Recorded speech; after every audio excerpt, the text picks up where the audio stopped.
નમસ્તે મિત્રો, મારી ઉંમર 30 વર્ષની છે અને મારા લગ્ન થઈ ગયા છે। હું જોવામાં ખૂબ જ સુંદર લાગુ છું। મારો રંગ એકદમ ગોરો છે અને કમર સુધી લાંબા મારા વાળ છે। હું મારા ઘરનો ખર્ચો એક નાની એવી જમવાની લોજ ચલાવીને કાઢું છું। ત્યાં રોજ એક ટ્રક ડ્રાઈવર જમવા અને ચા પાણી પીવા માટે આવે છે। હું સાદું ભોજન બનાવું છું કારણ કે અમારે ત્યાં વધારે ટ્રક ડ્રાઈવર ચા પીવા માટે જ આવે છે। એક દિવસ એક ટ્રક ડ્રાઈવર મારી લોજ ઉપર આવ્યો। તે દિવસે ખૂબ જ વરસાદ થઈ રહ્યો હતો અને તેણે આવતા વેત મારી પાસે એવું માંગ્યું કે હું ખૂબ જ મોજમાં આવી ગઈ। મારા લગ્ન 5 વર્ષ પહેલાં થયા હતા। મારે 2 છોકરીઓ છે। એકનું નામ ઈના અને બીજીનું નામ મીના છે અને મારા પતિનું નામ નિખિલ છે। તે મગજથી થોડા કમજોર છે પરંતુ તે મહેનતુ ખૂબ જ છે। તે જે પણ કામ કરતા તેમાં ખૂબ જ વ્યસ્તિત કરતા। મેં મારા ઘરની સામે એક નાની એવી લોજ બનાવી હતી। અમે બંને ખૂબ જ મહેનત કરીને લોજ ચલાવતા હતા।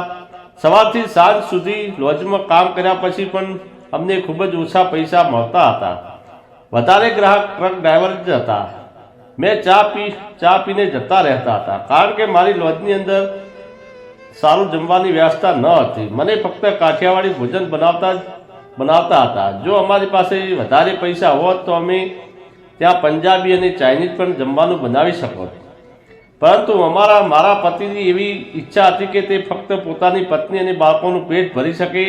મારા ઘરની બાજુમાં એક નાનું એવું તળાવ હતું જેની અંદર ખૂબ જ માછલીઓ હતી જે મારા પતિ પોતાના મિત્રો સાથે પકડવા જતા રહેતા। આખો દિવસ તે માછલી પકડતા અને બજારમાં વેચતા અને જ્યારે લોજ ઉપર કામ ન હોય તો તે બાજુના શહેરમાં મજૂરી કરવા માટે જતા રહેતા અને ત્યાં તે 7-8 દિવસ રોકાઈને કામ કરતા અને જ્યારે તે ન હોય ત્યારે લોજનું એકલી ચલાવતી હતી। રસ્તા પરથી આવતા જતા લોકો મને ખૂબ જ ધ્યાનથી જોતા કારણ કે હું ખૂબ જ સુંદર હતી અને ઉપરથી હું લોજ ચલાવતી હતી। લોકો મને ચા પીતા પીતા જોવાનો આનંદ લેતા હતા। જો કોઈ ચા પીવાનું મન ન હોય તો પણ મેં ચા પીવા માટે આવી જ જતા। બધા ટ્રક ડ્રાઈવર મારી લોજ ઉપર ચા પીવા આવતા, પરંતુ થોડા સમય પછી બાજુમાં નવો રસ્તો બન્યો હતો, તેથી મારા રસ્તા ઉપર થોડાક ટ્રક પસાર થતા હતા અને મારો ધંધો બંધ થઈ ગયો હતો। ઘરમાં પૈસાની ખૂબ જ તંગી થઈ ગઈ હતી। હું આખો દિવસ લોજ પર બેસીને ગ્રાહક આવવાની રાહ જોઈ રહેતી, પરંતુ ખૂબ જ ઓછા ગ્રાહકો આવતા। સવારથી સાંજ સુધી હું રાહ જોઈને પરેશાન થઈ જતી। થોડા દિવસો આમ જ નીકળી ગયા। મનમાં હું ખૂબ જ દુઃખી થઈ હતી। મારા પતિ પણ કામ માટે શહેરમાં જતા રહ્યા હતા। તે શહેરની અંદર કડિયા કામ કરતા હતા। અમારી બંને પાસે ફોન ન હતો, ત્યાંથી અમે એકબીજાની સાથે વાત કરી શકતા ન હતા। મારા પતિનો વિચાર મારા મનમાં આવતાની સાથે જ હું તેની યાદોમાં ખોવાઈ ગઈ। એક સમય હતો તે ખૂબ જ સુંદર હતો, પરંતુ હવે તે એટલો સુંદર નથી। તે પહેલાં જેવો રહ્યો નથી।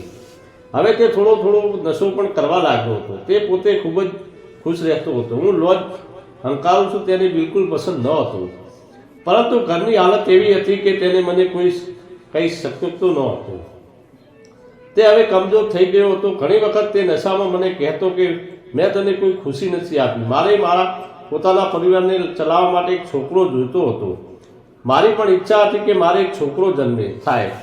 એક દિવસ સાંજે તેણે મને કહ્યું કે મારે છોકરો જોઈએ છે। હું તેની વાત સાંભળીને થોડી હેરાન થઈ ગઈ અને મેં કહ્યું કે શાંત થઈ જાઓ, તમે આ કેવી વાત કરો છો? અચાનક મારું સપનું તૂટી ગયું।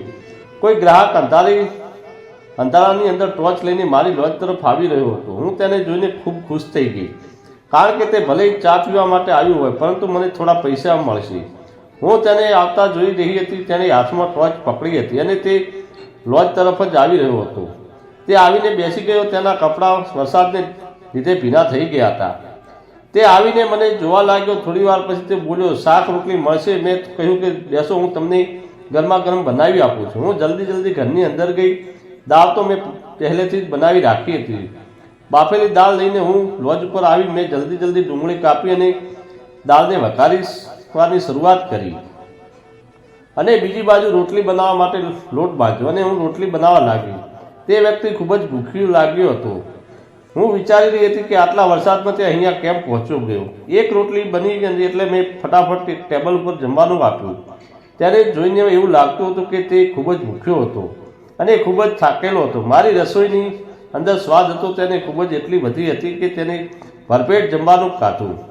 જમ્યા પછી તે બોલ્યો કે તમે ખૂબ જ સારું જમવાનું બનાવો છો. તેને 8-9 રોટલી ખાઈ ગયો અને પાણી પીધું. પછી તે ખુરશી પર સૂવાની કોશિશ કરવા લાગ્યો. તેણે મને જમવાના 500 રૂપિયા આપ્યા. મેં તેને કહ્યું, સાહેબ, જમવાના આટલા બધા પૈસા નથી થતા, ફક્ત 150 રૂપિયા આપો. તેણે કહ્યું, કોઈ વાંધો નહીં, તમે પૂરા પૈસા રાખી લો. તે જોવામાં ખૂબ જ શરીફ લાગી રહ્યો હતો. મેં વાસણ ભેગા કર્યા અને અંદર મૂક્યા અને હું બહાર આવી અને બેસી ગઈ. તેણે મને પૂછ્યું, શું આજની રાત અહીંયા રોકાઈ શકું છું?